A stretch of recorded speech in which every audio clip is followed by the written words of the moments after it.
लिंग पुराण में 7 गलतियां बताई है कंगाल होने की। ये गलती अगर आपने भी करी है तो जिंदगी में कितना भी पुण्य करोगे उसका फल नहीं है। आज की कथा को लिखकर रखना, शायद तुम्हारी जिंदगी संवर जाए। लिंग पुराण में 7 गलतियां बताई है व्यक्ति को बर्बाद होने की। पहली गलती है, उसमें से अगर आप स्वीकार कर रहे हैं ये गलती तो समझ लो कि गलती आपने करी है। गंगा जल तो बुलवाया टैंकर भरकर, 21,000 बेलपत्र भी समर्पित कर रहे हो। आप मंदिर के अंदर बैठ गए, दर्शन करने वाला आता रहा, किसी को अंदर प्रवेश नहीं दिया। आप गंगा जल चढ़ाते रहे, आप बेलपत्र चढ़ाते रहे, आप स्वयं पूजन करते रहे, और दूसरा व्यक्ति ना जाने किस भाव से, किस रूप में आकर भगवान की सेवा करना चाहता था। पंडित जी ने आपके चक्कर में उसको जल नहीं चढ़ाने दिया, पंडित जी ने आपके चक्कर में उसको बेलपत्र नहीं चढ़ाने दिया। पहली गलती यह हो गई कि भगवान के भक्त को भगवान से दूर कर दिया गया। अब उठा लो श्रीमद् भागवत कथा। 2 देवताओं ने गलती करी थी। एक ब्रह्मा जी ने गलती करी थी कि गाय बछड़ों का हरण कर लिया था। 1 वर्ष होने में 1 दिन था तब ब्रह्मा जी ने गाय बछड़े वापस दिए थे। दूसरी गलती इंद्र ने करी थी, जल वृष्टि करी तब भगवान कृष्ण को गोवर्धन पर्वत उठाना पड़ा। दोनों देवताओं ने गलती करी, पर भगवान कृष्ण ने इंद्र को क्षमा कर दिया पर ब्रह्मा को क्षमा नहीं करा। क्यों नहीं करा? क्योंकि इंद्र को क्षमा इसलिए करा क्योंकि इंद्र ने जब जलवृष्टि करी तो सारे ब्रजवासियों को भगवान के चरणों में लाकर छोड़ दिया। सारे ब्रजवासी गोवर्धन पर्वत के नीचे आकर बैठ गए, भगवान के चरणों में आ गए। और ब्रह्मा ने जो गलती करी वो ऐसी गलती करी कि भगवान से गाय और बछड़ों को दूर कर दिया। जो भगवान से भगत को दूर कर दे उसको शंकर कभी क्षमा नहीं कर सकता। इसलिए बर्बादी का पहला कारण आप भक्त और भगवान में दूरी बना ली। दूसरा कारण, भगवान की जब पूजन कर रहे हो, 21,000 बेलपत्र चढ़ा रहे हो, गंगा का जल चढ़ा रहे हो, चंदन चढ़ा रहे हो, अबीर चढ़ा रहे हो, गुलाल चढ़ा रहे हो, तो तुम्हारे भीतर ये अहंकार, जब तुम पूजन करके उठो तो उठते समय तुम्हारे भीतर अभिमान नहीं होना चाहिए कि मैंने जो अनुष्ठान करा उसके बराबर कोई नहीं कर सकता। तीसरा कारण कहा कि भगवान की सेवा तो आप कर रहे हो, भगवान की चाकरी में तो आप लगे हो, भगवान की आराधना भी कर रहे हो, दिया भी लगा रहे हो, धूप बत्ती भी लगा रहे हो, स्नान भी करा रहे हो, पंचामृत स्नान भी करा रहे हो, सारी पूजन अर्चना सब तुम कर रहे हो। पर हो सकता है इस पूजन अर्चना में आप केवल 3 घंटा पूजन करते हो और बाकी के समय किसी न किसी की जीवात्मा को दुख पहुंचा रहे हो। एक कथा में एक बात कही थी कि भले मंदिर में दिया मत लगाओ, भले मंदिर में जाकर धूप बत्ती मत जलाओ, भले मंदिर में जाकर भोग मत लगाओ, भले मंदिर में जाकर जल मत चढ़ाओ, कुछ मत करो, भले भगवान को नए कपड़े मत पहनाओ, भले तुम्हारी मर्जी पड़े भगवान को भोग मत लगाओ, पर शास्त्र कहता है कुछ मत करो, पर एक काम जरूर करना कि किसी के चेहरे पर प्रसन्नता ला देना तो मंदिर में दिया जलाने के बराबर होगा। किसी के चेहरे पर चमक ला देना, प्रसन्नता ला देना तो अगरबत्ती लगाने के बराबर होगा। किसी गरीबड़े के, किसी दुखी के चेहरे पर अगर तुमने प्रसन्नता ला दी तो वो भगवान को कपड़े पहनाने के बराबर होगा। मालूम पड़े तुम मंदिर में पूरी सब्जी बांटो, मंदिर में भोजन कराओ, मंदिर में सारा पकवान चढ़ाओ, और कोई तुम्हारे कारण अगर दुखी है तो तुम्हें वो सुख का भान नहीं हो सकता। तीसरा कारण है हमारा, वो सुख नहीं पी सकता। चौथा कारण है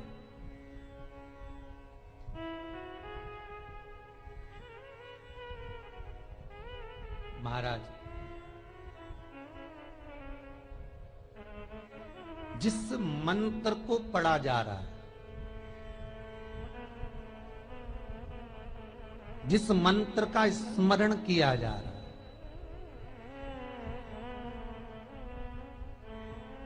जिस भगवान की माला को हम जप रहे हैं, हम पाठ कर रहे हैं, उसमें त्रुटि। उठा लीजिए दुर्गा सप्तशती। दुर्गा सप्तशती का हिंदी अनुवाद में एक थोड़ा सा दृष्टांत दिया है, आपको मालूम होगा।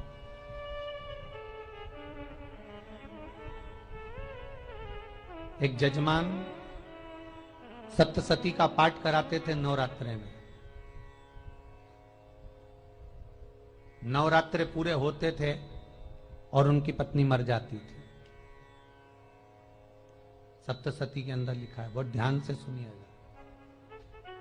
दुर्गा सप्तशती का पाठ कराते थे और पत्नी नवरात्रे के बाद 4 महीना 3 महीने के बाद मर जाती थी। बहुत दुखी था सेठ। एक शादी करी, दूसरी करी, तीसरी करी, चौथी करी, चौथी पत्नी भी मर गई। बहुत दुख हुआ। आज वो गुरुजी के पास चले गया, गुरुदेव, गुरुजी, गुरुदेव, गुरुदेव। गुरुजी बोले क्या हो गया? सेठ जी बहुत दिनों के बाद आ रहे हो, क्या बात है गुरुदेव? मेरे को एक बात समझ में नहीं आती कि मैं नवरात्रे में सप्तशती का पाठ कराता हूं, देवी जी का यज्ञ करवाता हूं, माता रानी को चूनर पहनाता हूं, उनको सुंदर बिछुड़ी, पायल, चुनरी सब पहनाता हूं, कन्याओं का भोजन करवाता हूं, भंडारा करवाता हूं, जवारे बोता हूं, अखंड ज्योत लगाता हूं, पर नवरात्रि जैसी पूरी होती है उसके 2 महीने 3 महीने बाद मेरी पत्नी क्यों मर जाती है? 4 पत्नियां मेरी मर चुकी हैं, 5वीं मैंने शादी करी है। गुरुदेव आप कृपा करिएगा, कुछ तो बता दीजिए, कुछ करुणा कर दीजिए।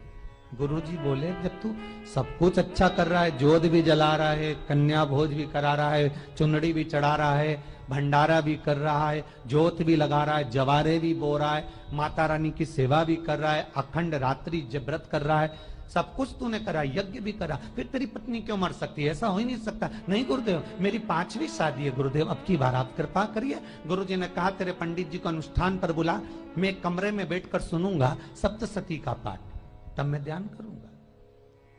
गुरुजी अंदर के कमरे में जाकर बैठ गए, ब्राह्मण पाठ करना प्रारंभ करा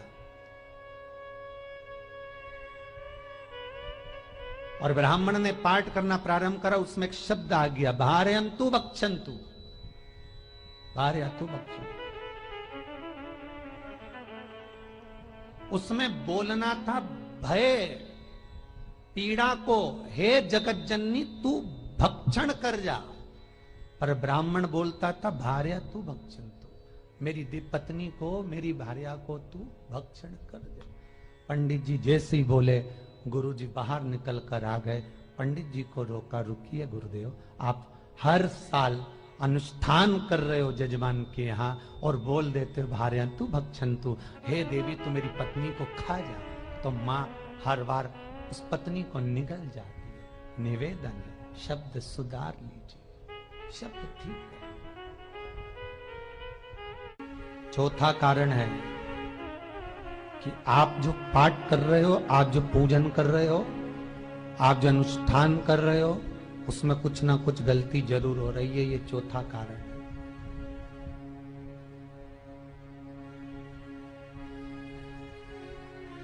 एक बार पूरे घर के लोगों को बिठाओ, अपने घर के लोगों को, मम्मी से पूछना, मम्मी तुम कौन कौन सा पाठ करती हो? एक बार मम्मी से पूछना, फिर एक बार पापा से पूछना, पापा आप कौन कौन सा पाठ करते हैं सुबह? फिर बहू से पूछना, भाभी आप कौन कौन सा पाठ करती हो? फिर छोटी दुल्हन से पूछना, छोटी दुल्हन तुम कौन कौन सा पाठ करती हो? भैया आप कौन कौन सा पाठ करते हो? आप कौन कौन सा पाठ करते हो? पूछना।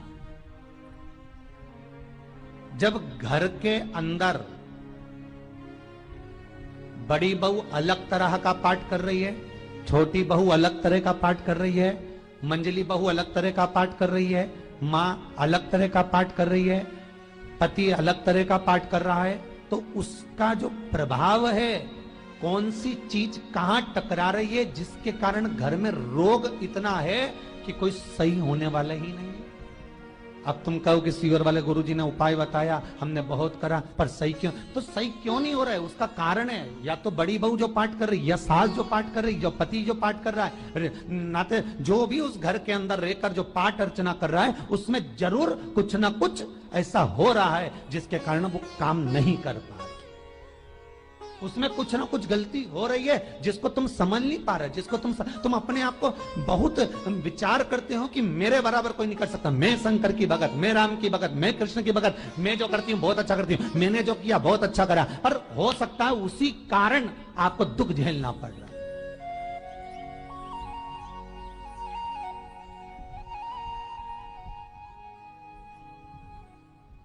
उसी के कारण।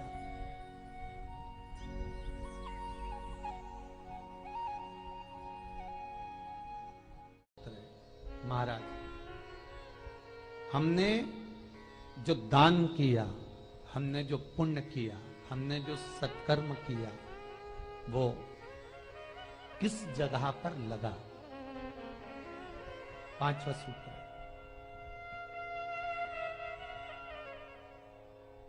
जो आप दान कर रहे हो, जो आप पुण्य कर रहे हो, सत्कर्म कर रहे हो, वो किस जगह पर लगा? ये पांचवा सूत्र। फिर निवेदन करेंगे, गाय, बेटी और लक्ष्मी 50 बार विचार करना, तब किसी को देना। बेटी किसी ऐसे को मत ब्याह देना जो जुआ खेलता हो, मदिरापान करता हो, मांसाहार करता हो, वेश्यावृत्ति करता हो। वो बेटी का सम्मान नहीं करेगा, बेटी रोएगी तो कन्यादान करने वाले को रोना पड़ेगा।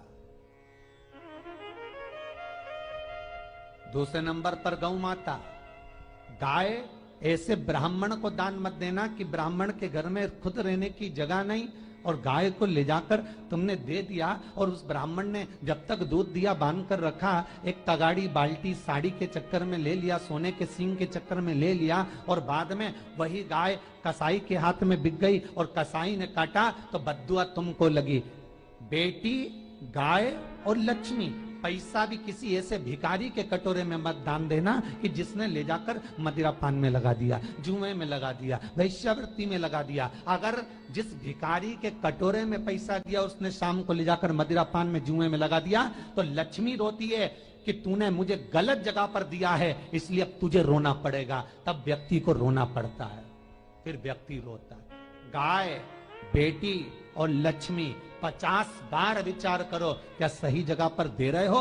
और अच्छी जगह पर दोगे तो संपदा भी बढ़ती है, सुख आता है। अगर बेटी सुखी रहेगी तो मायके के लोग सुखी रहेंगे, गौ माता सुखी रहेगी तो संसार सुखी रहेगा। और आपने जो धन दिया, आपने जो पैसा दिया किसी भिखारी के कटोरे में, अगर उसने गलत जगह पर लगाया तो रोना तुमको पड़ेगा।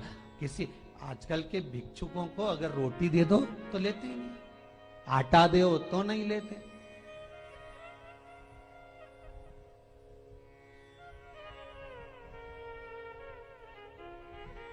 पहले के समय में जो भिक्षुक आते थे ना, तो रोटी बनी हुई मांगते थे। बूढ़ी बूढ़ी माताएं जानती होंगी, चिमटा बजाकर, घुंघरू बजाकर कहते थे भोजन, तो 2 रोटी निकाल कर दे दी जाती थी घर से। लो बाबा, तो माता इतना प्रेम रखती थी, केवल रोटी नहीं देती थी, बाबा बैठो हम सब सब्जी लाकर देते। इतना प्रेम था बुजुर्ग माताओं का, बैठो।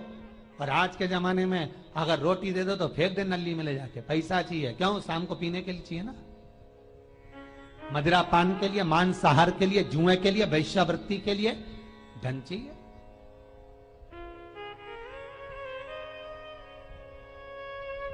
भोपाल के और इंदौर के, इंदौर का राजवाड़ा चौराया और भोपाल का लाल घाटी चौराया, इन दोनों चौराहे पर इतने से बच्चे लोग भीख मांगते हैं और उनकी माताएं और उनके पिता रोड के किनारे पर चिलम लगाते बैठे रहते हैं, पांव लंबे करके पड़े हैं और ये कमा कमा के उनको दे रहे हैं। और धन्य हैं ऐसे लोग जो उनको दान भी दे देते हैं। जिसको जरूरत है उस तक कुछ नहीं पहुंचता। अभी भी 4-6 महीने लॉकडाउन चला, जिसको जरूरत थी एक रोटी की उस तक कुछ नहीं पहुंचा, और जिसके पास में पहले से भरा हुआ था उसने और ले जाके भर लिया। जिसको जरूरत थी उस तक नहीं पहुंचा। अभी ठंड आ रही है, बहुत सारी संस्थाएं कंबल बांटेगी। रेलवे स्टेशन पे लोगों को कम्बल उड़ा रहे हैं, कोई सो रहा है जमीन पर उसको कम्बल उड़ा रहा है, बस स्टैंड पे चले गए कोई रोड पे सो रहा है कम्बल उड़ा रहा है, तो इतना बड़ा नाम चलेगा कि उनने कम्बल उड़ाए, कम्बल उड़ाए, कम्बल उड़ाए। और वो कम्बल जिसको उड़ाया वो दूसरे दिन जाकर कपड़े की दुकान पर बेच के आ गया, 200 रुपए लिया है, रात को पीकर फिर सो गया, क्योंकि फिर कहीं कहाँ आएगा, फिर उड़ा के चले जाएगा, क्योंकि इन्होंने तो ये करके रखा है कि नाम कमाना है तो कम्बल उड़ाए जाओ। जिसको जरूरत है वहां तक सामान नहीं पहुंचता भाई, जिसको जरूरत है वहां तक सामग्री नहीं पहुंचती भाई। आपने दिया और उन्होंने ले जाकर बेच दिया, और फिर सोचते हो कि मैंने तो पुण्य करा है। कई लोग कहते हैं मैंने दान करा, मेरे को इतना फल मिलेगा। काहे का दान करा? ऊपर तो जा, यमराज के डंडे पड़ेंगे।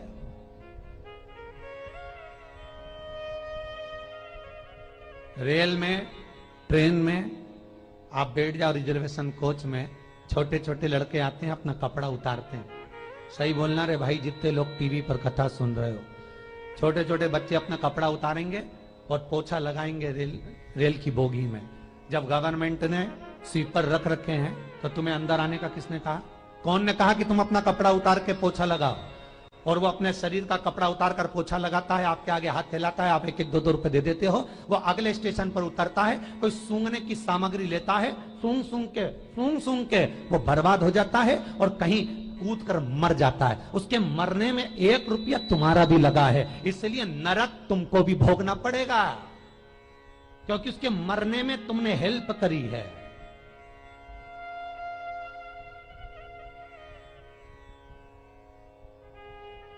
तुमने तो रुपया दिया था भोजन करने के लिए, उसने कोई सूंघने की सामग्री ले ली और सूंघ सूंघ के नशे में मर गया।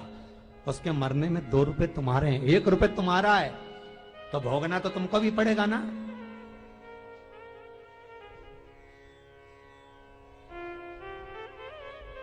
कहीं अच्छी जगह लगाओ, सत्कर्म की ओर लगाओ, तो सुख का आनंद कुछ और ही होगा, सुख का आनंद कुछ और ही प्राप्त। हमारा धर्म, हमारा पुण्य, हमारा सत्कर्म। 5वां कारण अपनी पुस्तिका में लिखकर रखना, तुम्हारे दुख का 5वां कारण क्या है। क्यों तुम करोड़पति से रोड़पति बन गए?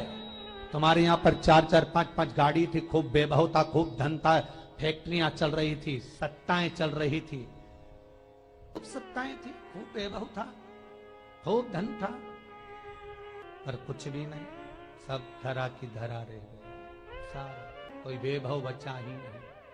बड़े भावपूर्ण भगत वो कहे, गुरुजी हम बड़े दुखी हैं, बड़े कष्ट में। हमने कहा कष्ट का कारण कुछ ना कुछ जरूर होगा, दुख का कारण जरूर कुछ ना कुछ होता है।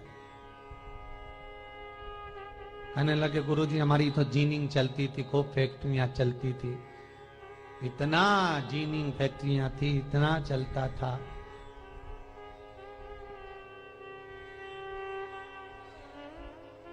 इतनी जीनिंग चलती थी, इतनी फैक्ट्रियां चलती थी, गुरुदेव बहुत दुखी हो गए। हमने कहा दुख का कारण, जो ये 7 कारण है शिव महापुराण के, लिंग पुराण में जो 7 कारण बताए हैं दुख आने के, जब फैक्ट्रियां अच्छी चल रही, जीनिंग अच्छी चल रही, व्यापार अच्छा चल रहा है, तो 7 कारण बताए हैं कि आप उन 7 कारण में से कोई कारण आपके साथ में हुआ है जिसके कारण आप रोड पर आ गए, करोड़पति से रोडपति बन गए। कभी कभी नगर में, गांव में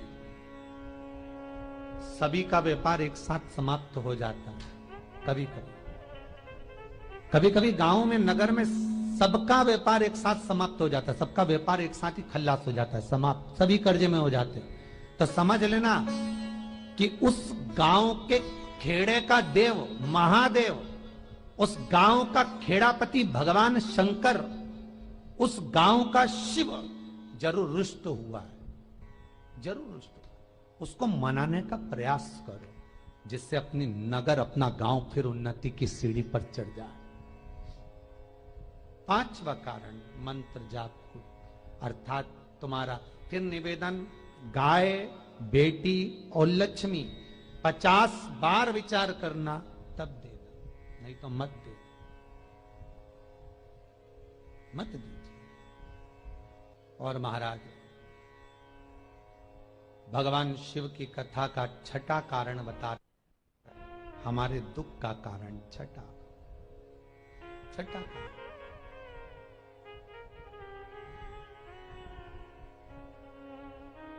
आदर सम्मान में कमी। घर के जो बड़े हैं, घर के जो बुजुर्ग हैं, घर के जो आदरणीय हैं, उनका सम्मान नहीं कर पा।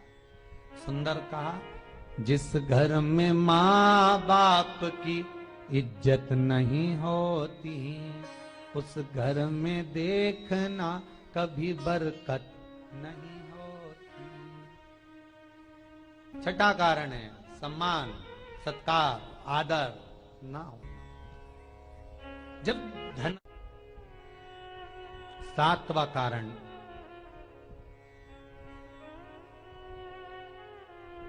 ये अंतिम कारण है। जितने लोग कर्जे में, लदालू में, जितने लोग दुखी हैं, जितने लोग तकलीफ में, आज की कथा को बहुत दिल से सुनना, अपनी गलती को जरूर छांटना। मुझे विश्वास है मेरा भोलेनाथ, आप अगर गलती को स्वीकार कर लोगे तो शंकर वापिस आपको करोड़पति बना देगा, लखपति बना देगा। शंकर आपके भंडार फिर भर देगा। 7 कारण में से अपनी गलती को जरूर छांटना। साहब की आपने गलती कौन सी करी, और अपनी गलती को छांट ले, यही सबसे बड़ी बात है ना। लोग सुनने के बाद भी नहीं छाटे, नहीं मैंने तो कुछ करा ही नहीं, मैं तो कुछ करी नहीं, बस मैं ही तो है। हरी जगदम्बा, वो मैं ही फंसा है बीच में।